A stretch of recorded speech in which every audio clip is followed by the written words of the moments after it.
if you deny people what they actually want long enough and instead substitute things that you claim they should want, like bombing Iran, you know, I mean, I'm not for Iran, where you spend all day telling me that it's so important that, you know, boys not playing girls' soccer teams, whatever. I agree. I hate passionately.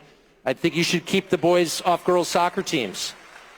But I don't know. It kind of feels like you're feeding me appetizers. At some point, I want to look around and see a better country. I want to see a country I recognize. I don't want to see people sleeping on the sidewalk. I don't see people ODing on drugs. I want to know where are those drugs coming from. Why can't you stop it? You've got the U.S. military. Don't you have SEAL Team 6? Like, what are they doing today? Don't you have Delta Force? You could give me another segment about how impressive the U.S. military is? I believe you.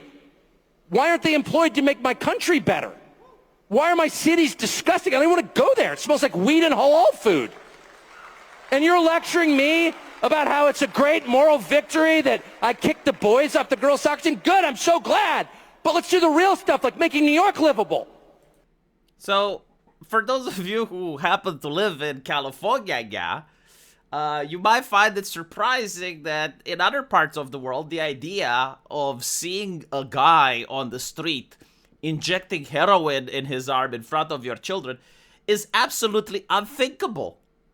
This just doesn't compute on an Eastern European level. Like, if that were to happen, the first question is like, where are the police? Like, people would panic. It's like, what's happening to our countries? This is insane. But apparently in America, it has become so normalized that as you look into the comment section, like, people are defending it, right? I don't know who these individuals are, but it's the first comments that pop up. Like, maybe they're bots, or maybe they're shills, or maybe they're genuine people. But I'm definitely, like, trying to understand this type of mentality, like, where they're coming from, right? So here you have someone saying, Tucker is losing me with this one. Dismantling gender ideology is as important as any issue. Untold children have been hurt by deception. Kamala would have given us it on steroids. We should be very grateful we avoided that fate. Now, the reason that I don't agree with this is that who says you have to choose? Why is there a choice? Like, are you suggesting that politicians can only focus on one issue at a time? Like, the government has 100% resources and, you know, it cannot say, all right, we're dedicating like 10% of resource to this and 50% to that. No, it's like we're dedicating 100% gender ideology. Doom. And so we ignore the drugs. We ignore everything else. We're just fixing gender ideology. And it's like, okay, from a right-wing talking point, like, let's say you manage to fix it, and like, that's it. We're not focusing on anything else. It's like, we call it a day for the next 4 years. Mission accomplished. Right? Like, this is the mentality that I'm seeing in the comments section. And I'm desperately, like, struggling to understand it. And it's like, if I was in charge, like, how would I govern? Like, how can you govern if people think this way? And so you start to understand that the issue isn't political, it's also cultural. Look at this other individual, Agent Mom, right? Like, she's got a cross in the bio. Tucker doesn't think protecting women is important. I want my granddaughter to grow up in a world where we can compete in sports and shower in the locker room without some naked dude invading the safe space. And so, look, again, why do you have to choose, right? But like, let's assume you do have to choose. I'm trying now to put myself into the shoes of Agent Mom, right? And let's say you're living in California. Let's say Kamala Harris won. Like, let's say all the woke ideology is dialed to 11. And so you need to ask, it's like, I as a parent, what do I fear the most? Well, the reality is, like, I fear things that are outside of my control. Like, stuff that I can't influence. Can I make sure that my daughter goes to a private school? Or like, can I find some education where my daughter isn't going to benefit from all the woke ideology? Can I find places, like, can I navigate society without having to deal with the issue that I don't like? The answer is yes. Like, I know many people from UK, I know people from California, I know people that the moment they find out that their teacher at the school has a reputation for cracking eggs, or is an outspoken socialist, like you kind of see these people. They're not like stealth ops, you know? They're not like in the cover, in the darkness. Like, no, you kind of get the vibe, right? So, like, most people find ways around it.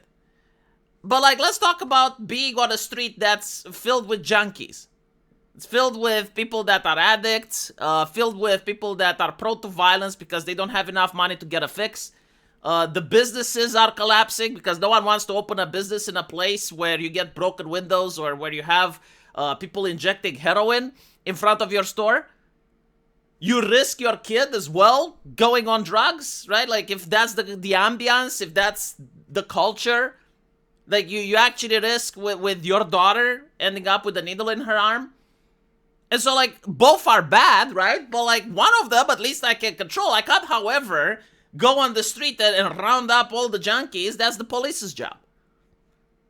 And like, again, like putting it on the balance, you would think that Tucker Carlson has a point. But apparently people are fighting against Tucker Carlson. Like they don't appreciate this.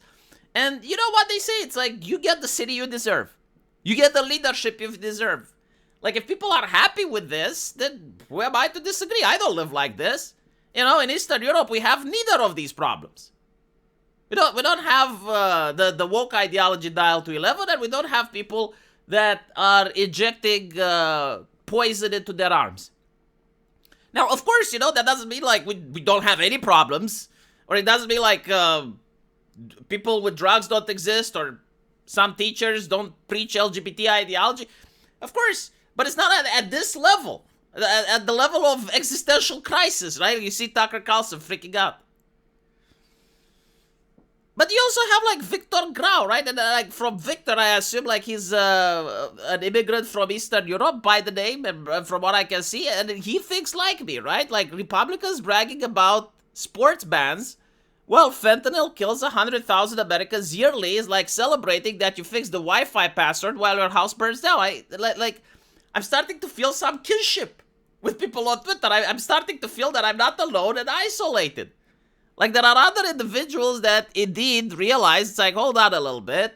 You know, social issues and morality are important, but can we make sure that 100,000 people don't die every day? And can we fix both? Like, why is it we have to pick and choose? Like, both of these issues can be tackled simultaneously. And again, like, one of them only requires, like, an executive order. Another one requires action. It requires investment and money, and it doesn't look good in the papers. So this is why you have Tucker Carlson saying the appetizer, right? It's one thing to just sign an executive order, okay, like from now on, we're going to stop using parent 1, parent 2. We're going to stop allowing men to go into women's sports. Like, that's easily fixed, right?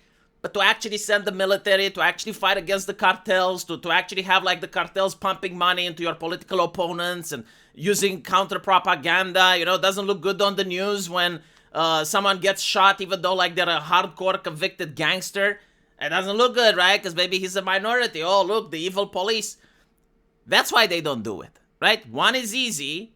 Like this whole idea that morality über alles, it's really easy to accomplish. Morality is just flapping your mouth, especially in countries that have a Protestant past. Like, as long as you say the correct things and you're not caught doing any bad things, you're a better person than someone that says the bad things but actually does good things, you know? Like seriously, like, look at this, the Anglo-Saxon Protestant culture. It's pretty much like that. And so this is why the politicians are tackling it. It's because it's like, well, it's important to say the good things and just not being caught doing bad things. But like, if we actually do action and we're hardcore on drugs, well, then it can backlash against us, because now we're not being viewed as moral by the media. And if you keep getting what the media has to say, well, you're going to end up listening to Tucker Carlson. Let me know what you guys think, though. And as usual, I will see you in my live stream. Take care.